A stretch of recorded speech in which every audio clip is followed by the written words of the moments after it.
My timeline is in a circle. On the eastern part of the circle, that's the beginning of our society. This is when Mi'kmaq, Lustigui, Passamaquoddies, and Penobscots came upon Mother Earth and started their society within our areas, our traditional territories. And of course, for the Lustigui and the Passamaquoddies, this is their traditional territory here, St. Stephen, St. Andrews, and so on. This is their traditional territory. For the Lustigui, it's all of this St. John River Valley, or my ancestors call that Lustigui area. In the eastern direction, we have the beginning of the Wabanaki nations, the societies. From the eastern direction to the southern direction, we have what I call the Age of Independence. This is when the Wabanaki nations had total control of their own lives. They were sovereign nations.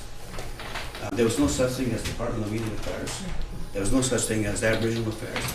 They had nations, they had laws, they had education system, they had a political system, they had a social system, they had a legal system, they had a health system. They were all in place during the Age of Independence, before contact with European settlers.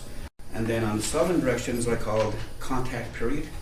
And of course, for the Lustigui, for the Wabanakis, first contact was 1604, Champlain came upon Wabanaki territory. So we had contact, and then for a very short period of time, maybe less than 100 years, is what I call the Age of Reciprocity. Now, within this Age of Reciprocity, this is when the Wabanaki nations were, and the European nations, like first the French, and then later on the English, they established reciprocal relations. They were trading with one another. They coexisted. They lived in peace and harmony with one another for that period of time. So, and it was during this time also that my ancestors made important contributions during this contact period. This is what I call the Age of Destruction pre-Confederation. After settlement continued on Wabanaki territory, and then as settlers outnumbered the Wabanakis, first the French settlers and then later on the English settlers, they outnumbered the Wabanakis. And of course, this is when the relationship changed between the Wabanakis and the Francophones, and English became the dominant force in Wabanaki territory. Then they started adopting policies with regards to dealing with Wabanaki people. The most destructive policy, of course, was a policy of assimilation, assimilating them into English colonial societies. It was also during this time, during the Age of Destruction, it was destroying language, destroying traditions, destroying everything that was Wabanaki. The French authorities and the English authorities, they believed, because of this colonial mentality, that they were superior in terms of the language that was spoken. They thought they were superior in terms of everything else, everything material.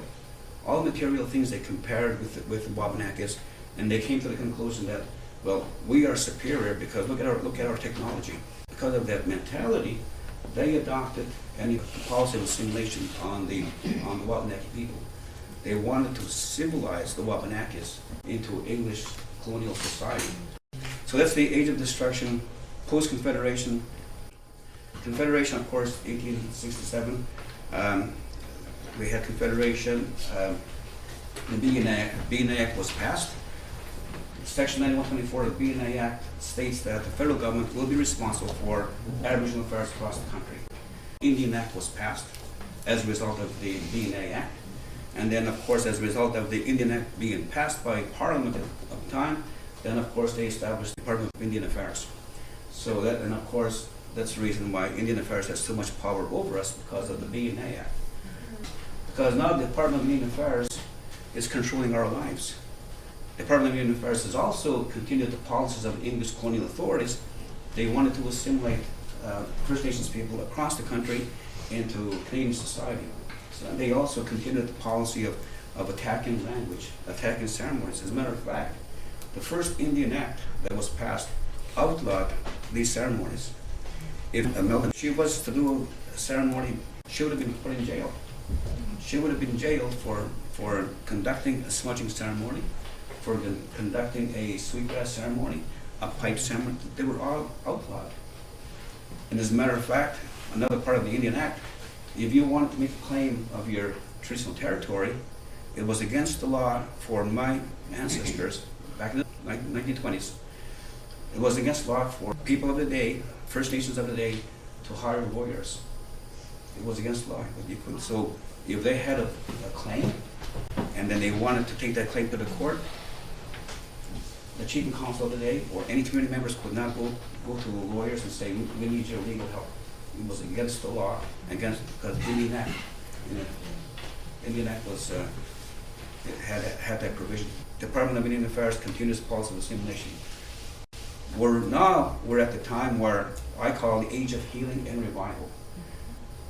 I believe if you go to any First Nations community in New Brunswick and Nova Scotia and PEI and Newfoundland, if you go to any First Nations community, you will always find sweat lodge keepers. You will find sun dancers. You will find pipe carriers. You will find drum keepers. You will find sweat lodge keepers. So there's a movement back into our traditional way of life. And I believe that as long as we help our children to take on those traditions, to incorporate those traditions into their own personal lives, it will be healing for them. These ceremonies, as Melda mentioned, these ceremonies are healing. And I felt that healing, that was in my 4-day fast.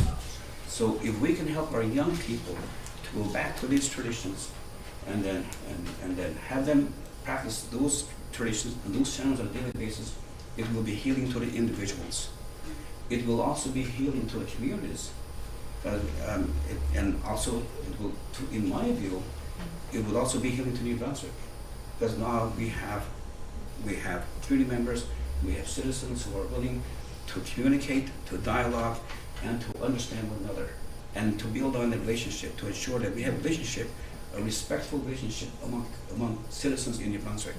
So it's age of healing and revival. So age of healing and revival is also about transforming New Brunswick to ensure that we recognize the contributions of the First Nations, the Wabanakis, and of course in this case the Passamaquoddies, the Wabanaki, and of course the Mi'kmaq.